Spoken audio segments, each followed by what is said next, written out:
Hello and welcome, it's one lazy dude here, and today we are going to do an explanation on how to put rail signals down. But there is only one secret tip that you have to know, so you will be able to put down rail signals correctly. Start the intro!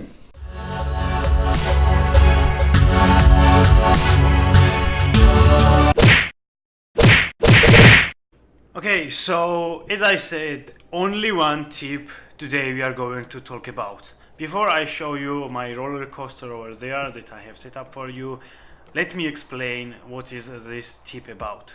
For example, if you set train rails like this, well, however you like, I don't actually care.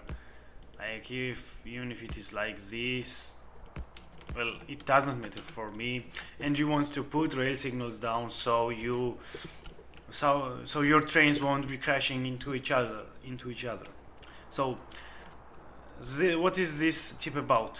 When you hold a rail signal in your hand, you see that tracks have a certain color. In this situation, this is a yellow color. So if we put rail signals in here and in here, for example, right now you see that there is also a red track, which means what? That those rail signals make like a segmentation of the rails. So now those rails go green, yellow and red by if there is anything located. So let's make this one way. If a train comes from here and goes like all the way there, this must be green if there is no train in this location, in the red location. So if I remove this guy and put it in here, this red location is much bigger. So if I put train in here, this is still green because there is no train in the track. But if I remove this guy and put it in here, yep, this went instantly red. But this guy is still green. You know why? Because there is no other train in this yellow area. So if I put this right here, you see that there are another segment. So there is yellow one, red one, yellow one, red one.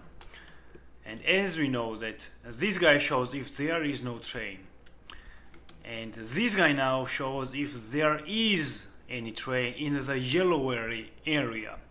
So it shows like all the way in here. Unify, like put this guy in here. See, this went red because even though it is not in this track, it is still in the same area. Now let me do a clear example for you right now. Just a second. So let's make, for example, this two-way rail. So now this went in two parts, two segments, or whatever you call it, two pieces. But if you want a rail signal for this guy also, you will have to put it like this, and you see a red cross in the middle. Those rail signals now indicate if there is any train in the red area. So whenever the red area is empty, any train can pass from anywhere else to wherever they are going. Now let me show you in this setup. Here we have only one-way rail system. The blue track goes to blue one and the yellow one goes to yellow stations. And here we have rail signals here, here, here, here, and also like this. And if we hold rail signal in our hands, you see the segmentation, the pieces that we have of the rail. Now let's take a closer look how they move. This goes red because this guy is in the red area. So this rail signal indicates if there is any train in this red area. And this went red because there is a train, so this can't pass. But as long as this guy leaves, it can do. And also here, this is red, and this train can't go. This is how it works, and it is really easily. And let me show you the harder version. Here we have like a lot of trains passing each other's way. This train goes like from here to here and backwards.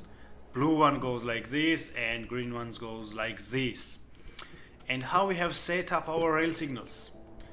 Just like this. 2 here, 2 here, 2, 2, 2, and another couple here.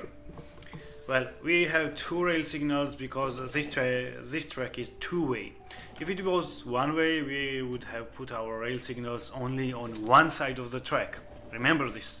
If you want one side track, make rail signals only on one side. And also put train stops on the same side as there is a rail signal. Otherwise, it will be a 2-way track. So, you see that we have a red area, which indicates that if there is any train in the red area, no other train can pass, which makes it much easier to go. And I want you to show also one example on what mistake you can actually achieve if you what mistake you may do if you don't do it as it is supposed to be. For example, you may want to segment this area and this area and, for example, this area here. And you see now that we have a lot of pieces, but it's a problematic because when you have 2 long trains, for example, let's set this guy in here and put it like this, and for example there is a train stuck nearby. This goes red because there is a train in this area, so this will eventually go red, and this guy waits for this guy to leave. But so will this guy, for example, if we put rail signals in here. So this guy can't pass and this guy can't pass also. And how you solve it? Let me build another track for you right now. Just like this. Just like this. And just like this. Like however you want. It doesn't matter for me. And how you fix it is that you put couple here, and bam, you see that you have a red area completely disabled. For example, if there's a train in here, no train can go in this location from wherever it is going to come in here. Whether it's from here, it doesn't matter. This is the yellow area, this is the yellow area. The red area is in between those rail signals. That's all. This is how you set up rail signals. It is very easy. And by the way, if you want to know what rail chain signals do, is that they read the signals next to them. So if you're wondering, you have to put rail chain signals or rail signals, my recommendation would be that you put rail signals when the train is coming from one side, and on the other side you put the regular rail signals. So for example, if the train is coming from this way and goes out in this way, I made it just one way, make sure that you put rail chain signal I broke my tongue, rail chain signal first of all, and the normal signal the last one. And you can continue then doing like this. so it will be no problem at all. This is how you set up things. Those trains will never crash into each other, like there is no way. Just make sure you segment or cut in pieces your track so nothing will go wrong. Like it's very easy, and I was also wondering how to build the goddamn rail signals so the trains won't crash into each other. Oh wait, what does this say? I don't see actually. S-U-B... Oh, it says Subscribe, goddammit!